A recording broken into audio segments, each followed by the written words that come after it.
നമസ്കാരം. ഇൻഫിനിറ്റ് സ്റ്റോറീസിന്റെ പുതിയൊരു അധ്യായത്തിലേക്ക് എല്ലാവർക്കും സ്വാഗതം. മലയാള മാസങ്ങളിൽ ഈശ്വരാധീനം ഏറ്റവും നിറഞ്ഞു തുളുമ്പുന്ന ഏറ്റവും അനുഗ്രഹിക്കപ്പെട്ട മാസമാണ് വൃശ്ചിക മാസം എന്ന് പറയുന്നത്. ഈ പ്രകൃതി തന്നെ, ഈ ഭൂമി തന്നെ, ഈ യൂണിവേഴ്സ് തന്നെ ഈശ്വരനായി മാറുന്ന മാസമാണ്, ഈശ്വരനായി ആവാഹിക്കപ്പെടുന്ന മാസമാണ് വൃശ്ചിക മാസം എന്ന് പറയുന്നത്. വൃശ്ചിക മാസത്തിൽ നമ്മുടെ പ്രകൃതി നമുക്ക് ചില ലക്ഷണങ്ങൾ കാണിച്ചു തരും. അതായത് ചില ജീവികൾ അല്ലെങ്കിൽ ചില ലക്ഷണങ്ങൾ നമ്മുടെ വീട്ടിൽ കാണുന്നതാണ്. ഇത് കണ്ടു കഴിഞ്ഞാൽ ഒരിക്കലും കാണാതെ പോകരുത്. ഞാൻ ഈ പറയുന്ന ജീവികളെ ഏതിനെയെങ്കിലും വീട്ടിൽ കണ്ടു കഴിഞ്ഞാൽ ഒരിക്കലും ആട്ടിപ്പായിക്കരുതേ.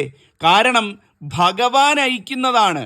ഈ പ്രകൃതി ഈശ്വര സങ്കല്പത്തിൽ നമ്മുടെ വീട്ടിലേക്ക് അയക്കുന്നതാണ് ഈ ജീവികളെ എന്ന് പറയുന്നത്. ഇത് നമ്മുടെ വീട്ടിൽ വരുന്നത് നമ്മുടെ വീട് രക്ഷപ്പെടാൻ പോകുന്നതിൻ്റെ ഒന്നാമത്തെ ലക്ഷണമായിട്ട് കണക്കാക്കാൻ സാധിക്കുന്നതാണ്. ഞാൻ ഈ പറയുന്ന ജീവികളോ ഈ ലക്ഷണങ്ങളോ നമ്മളുടെ വീട്ടിൽ കണ്ടു കഴിഞ്ഞാൽ ഉറപ്പിച്ചോളൂ, നിങ്ങളുടെ വീട് രക്ഷപ്പെടാൻ പോകുന്നു, ഐശ്വര്യം നിങ്ങളുടെ വീട്ടിലേക്ക് വന്നു ചേരാൻ പോകുന്നു എന്ന്. അപ്പൊ ഇന്നത്തെ അധ്യായത്തിലൂടെ മനസ്സിലാക്കാം ആ ലക്ഷണങ്ങൾ എന്തൊക്കെയാണ്, ഏതൊക്കെ ജീവികൾ വന്നാലാണ് ആട്ടിപ്പായിക്കാൻ പാടില്ലാത്തത്, ഐശ്വര്യവുമായി ഭഗവാൻ അയക്കുന്ന ആ ജീവികൾ ഏതൊക്കെയാണ് എന്നുള്ളത്. അപ്പൊ ഒന്നൊന്നായിട്ട് പറയാം, കേട്ടു നോക്കൂ. ഒന്നാമത്തെ കാര്യം എന്ന് പറയുന്നത് മണ്ണാത്തിപ്പുള്ളിന്റെ സാന്നിധ്യമാണ്. ദാ ഈ കിളിയാണ് മണ്ണാത്തിപ്പുള്ള് എന്ന് പറയുന്നത്. ഒരുപക്ഷെ നിങ്ങളിൽ പലരും കണ്ടിട്ടുണ്ടാകും. നിങ്ങളുടെ ആരുടെയെങ്കിലും വീട്ടിൻ്റെ മുന്നിൽ ദിവസവും രാവിലെ ഈ കിളി വരുന്നുണ്ട് എന്നുണ്ടെങ്കിൽ ഒരു കാര്യം എഴുതി വെച്ചുകൊള്ളൂ, നിങ്ങളുടെ ജീവിതത്തിലേക്ക് അധികം വൈകാതെ തന്നെ ഉയർച്ചയും ഐശ്വര്യവും സമൃദ്ധിയും വന്നു ചേരാൻ പോവുകയാണ്.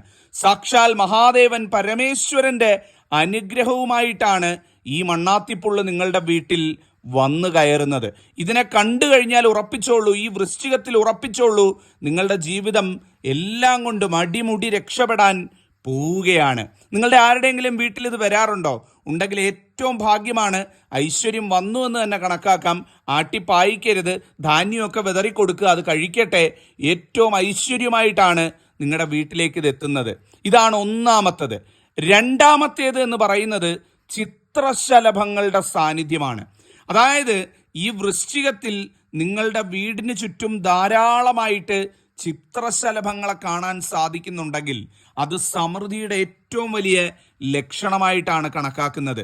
ചിലപ്പോൾ ഒരു പൂച്ചെടി പോലും നിങ്ങളുടെ വീട്ടിൽ ഉണ്ടാകില്ല, എങ്കിലും ചിത്രശലഭങ്ങൾ ധാരാളമായിട്ട് നിങ്ങളുടെ വീട്ടിലും പരിസരത്തും കാണാൻ സാധിക്കുന്നുണ്ട് എന്നുണ്ടെങ്കിൽ മനസ്സിലാക്കാം, അത് നിങ്ങളുടെ ജീവിതത്തിലെ സമൃദ്ധിയുടെ ഈശ്വരനായിട്ട് ഭഗവാനായിട്ട് നിങ്ങളുടെ വീട്ടിലേക്ക് അയക്കുന്നതാണ് എന്നുള്ളത്. അപ്പോൾ ചിത്രശലഭങ്ങളെ ധാരാളമായിട്ട് കാണുന്നത് രണ്ടാമത്തെ ഏറ്റവും വലിയ ലക്ഷണമാണ്. മൂന്നാമത്തെ ലക്ഷണം എന്ന് പറയുന്നത് നിങ്ങളുടെ വീട്ടിൽ ദിവസവും അണ്ണാൻ വരുന്നതാണ്. അണ്ണാൻ വന്ന് വീടിന്റെ മുന്നിലിരുന്ന് ശബ്ദമുണ്ടാക്കുക, വീടിനുള്ളിൽ പ്രവേശിക്കുക എന്ന് പറഞ്ഞാൽ അതിൽ പരം ഒരു ഭാഗ്യം ഈ വൃശ്ചികത്തിൽ വേറെ വരാനില്ല എന്നുള്ളതാണ്. അണ്ണാറക്കണ്ണൻ, അണ്ണാൻ നമ്മുടെ വീട്ടിൽ വരുന്നു, ശബ്ദമുണ്ടാക്കുന്നു. ഏതെങ്കിലും വഴി, ജനൽ വഴിയോ അല്ലെ കതക് വഴിയോ നമ്മളുടെ വീട്ടിൽ പ്രവേശിക്കുകയും കൂടെ ചെയ്തു കഴിഞ്ഞാൽ അത് സാക്ഷാൽ ഭഗവാൻ വീട്ടിലേക്ക് കാലെടുത്ത് വെച്ചതിന് തുല്യമായിട്ടാണ് കണക്കാക്കപ്പെടുന്നത്. ഈ വൃശ്ചികത്തിൽ അണ്ണാറക്കണ്ണൻ അത്തരത്തിൽ വരുന്നുണ്ട് എന്നുണ്ടെങ്കിൽ ഒരിക്കലും ആട്ടിപ്പായിക്കാനും അവയെ തുരത്താനും നിൽക്കരുത്. സൗഭാഗ്യവുമായിട്ട് വരുന്നതാണ് അണ്ണാറക്കണ്ണൻ എന്ന് പറയുന്നത്. അടുത്ത ലക്ഷണം, നാലാമത്തെ ലക്ഷണം എന്ന് പറയുന്നത് ഈ വൃശ്ചികത്തിൽ നിങ്ങളുടെ വീട്ടിൽ തുളസി കാടേറി പൂക്കും എന്ന് പറയും. അതായത് നിങ്ങളുടെ വീട്ടിൽ തുളസി നിൽപ്പുണ്ട്, ആ തുളസി നിറയെ അങ്ങ് പൂത്തുലയും എന്നാ പറയുന്നത്. അങ്ങനെ ആരുടെയെങ്കിലും വീട്ടിൽ നിറയെ തുളസികൾ പൊട്ടിമുളച്ച് പൂത്തുലഞ്ഞ് നിൽപ്പുണ്ട് എന്നുണ്ടെങ്കിൽ ഒരു കാലത്തും ഇല്ലാത്ത കണക്ക് നിറയെ പൂവിട്ട് നിൽക്കുന്നു, തുളസിപ്പൂക്കൾ നൽകി നിൽക്കുന്നു. ഇങ്ങനെ ഒരു ലക്ഷണം കണ്ടു കഴിഞ്ഞാൽ സാക്ഷാൽ മഹാലക്ഷ്മി ദേവി ആ വീട്ടിൽ ഈ വൃശ്ചികത്തിൽ വസിക്കുന്നു എന്നുള്ളതിൻ്റെ ഒന്നാമത്തെ ലക്ഷണമാണ്. ഇതെല്ലാവർക്കും ഉണ്ടാവത്തില്ല കേട്ടോ. എല്ലാ വീടിനും കിട്ടുന്ന ഭാഗ്യമല്ലിത്. നിങ്ങളുടെ ആരുടെയെങ്കിലും വീട്ടിൽ ഇത്തരത്തിൽ തുളസി കാടേറി പൂത്ത്, ചിലപ്പോൾ ഒരു മൂടായിരിക്കും ഉള്ളത്, ആ ഒരു മൂട് തുളസി ഇങ്ങനെ പന്തളിച്ച് പൂത്തുലഞ്ഞു നിൽക്കും. വൃശ്ചികത്തിൽ ഇത് കാണുന്നതിനേക്കാൾ വലിയൊരു ഐശ്വര്യം, ഈ പ്രകൃതി നൽകുന്ന ഏറ്റവും വലിയ ലക്ഷണമാണ്, സമൃദ്ധി സൂചനയാണ് തുളസി കാടേറി പൂത്ത് നിൽക്കുക എന്ന് പറയുന്നത്. വീഡിയോ കാണുന്ന ആർക്കെങ്കിലും ഉണ്ടെങ്കിൽ ഒന്ന് പറയണേ. അറിയാൻ സാധിക്കുന്നത് തന്നെ മഹാഭാഗ്യമാണ്. അപ്പം തുളസി കാടേറി പൂക്കുന്നതാണ് അടുത്ത പ്രധാനപ്പെട്ട കാര്യം എന്ന് പറയുന്നത്. അതുപോലെ തന്നെ ഏറ്റവും പ്രധാനപ്പെട്ട ഒരു കാര്യമാണ് ഞാൻ ഈ പറയാൻ പോകുന്ന 3 ചെടികൾ നിങ്ങളുടെ വീട്ടിലോ പറമ്പിലോ തനിയെ പൊട്ടിമുളയ്ക്കുക എന്ന് പറയുന്നത്. അതായത് നമ്മൾ കൊണ്ടുവച്ച് വളർത്തുന്നതിനെ അല്ല പറയുന്നത്, തനിയെ പൊട്ടിമുളച്ചുണ്ടാവുക. നമ്മൾ പറമ്പിൽ നടക്കാൻ ഇറങ്ങുന്ന സമയത്ത് നോക്കുമ്പം പറമ്പിൽ പൊട്ടിമുളച്ച് നിൽക്കുന്നു. അങ്ങനെ കാണുകയാണ് എന്നുണ്ടെങ്കിൽ ഏറ്റവും ഭാഗ്യമാണ്. ഏതൊക്കെയാണെന്ന് ചോദിച്ചാൽ 1 നെല്ലി, 2 കൂവളം, 3 മന്ദാരം. ഈ 3 ചെടികളിൽ ഏതെങ്കിലും ഒന്ന്, അല്ലെങ്കിൽ ഈ 3 വൃക്ഷങ്ങളിൽ ഏതെങ്കിലും ഒന്ന് നിങ്ങൾ നട്ടു വളർത്താതെ തനിയെ നിങ്ങളുടെ മണ്ണിൽ പൊട്ടിമുളച്ചുണ്ടായതായിട്ട് ഈ വൃശ്ചികത്തിൽ കാണുകയാണ് എന്നുണ്ടെങ്കിൽ സാക്ഷാൽ ഭഗവത് സാന്നിധ്യമാണ് നിങ്ങളുടെ മണ്ണിൽ ഉണ്ടായിരിക്കുന്നത്. ഭഗവാന്റെ അനുഗ്രഹം കൊണ്ടാണ്. കൂവളം എന്ന് പറഞ്ഞാൽ സാക്ഷാൽ മഹാദേവന് തുല്യമായിട്ട് കണക്കാക്കുന്ന വൃക്ഷമാണ്. നെല്ലി എന്ന് പറഞ്ഞാൽ സാക്ഷാൽ മഹാവിഷ്ണു ഭഗവാന് തുല്യമായിട്ട് കണക്കാക്കുന്നതാണ്. മന്ദാരം എന്ന് പറഞ്ഞു കഴിഞ്ഞാൽ സാക്ഷാൽ ശ്രീകൃഷ്ണ ഭഗവാൻ ഏറ്റവും പ്രിയപ്പെട്ടതാണ്. ഇതിൽ 3-ൽ ഏതെങ്കിലും ഒന്ന് പൊട്ടിമുളച്ചാൽ ഉറപ്പിക്കാം നിങ്ങളുടെ വീടിന് ഐശ്വര്യം വന്നു ചേർന്നിരിക്കുന്നു, ഭഗവാന്റെ അനുഗ്രഹം നിങ്ങൾക്കൊപ്പമുണ്ട് എന്നുള്ളത്. അതുപോലെ അടുത്ത ഒരു പ്രധാനപ്പെട്ട ലക്ഷണം കാക്കയുമായിട്ട് ബന്ധപ്പെട്ടാണ്. കാക്ക നിങ്ങളുടെ വീട്ടുമുറ്റത്ത് പൂവോ മരച്ചില്ലയോ ലോഹ കഷ്ണമോ തടി കഷ്ണമോ അങ്ങനെ എന്തെങ്കിലും കൊണ്ടുവന്നിട്ടിട്ട് പറന്നു പോകുന്നത് നിങ്ങൾ കാണാൻ ഇടയാവുക എന്നുള്ളതാണ്. കാക്ക ചിലപ്പം വീടിൻ്റെ മുറ്റത്തോ അല്ലെങ്കിൽ തിണ്ണയിലോ തറയിലോ ഒക്കെ കൊണ്ടുവന്ന് ഇത്തരത്തിൽ ഇട്ട് പറക്കാറുണ്ട്. ഇതെല്ലാ വീട്ടിലും ഒന്നും സംഭവിക്കത്തില്ല, ഇത് അപൂർവമായിട്ട് സംഭവിക്കുന്ന ഒരു കാര്യമാണ്.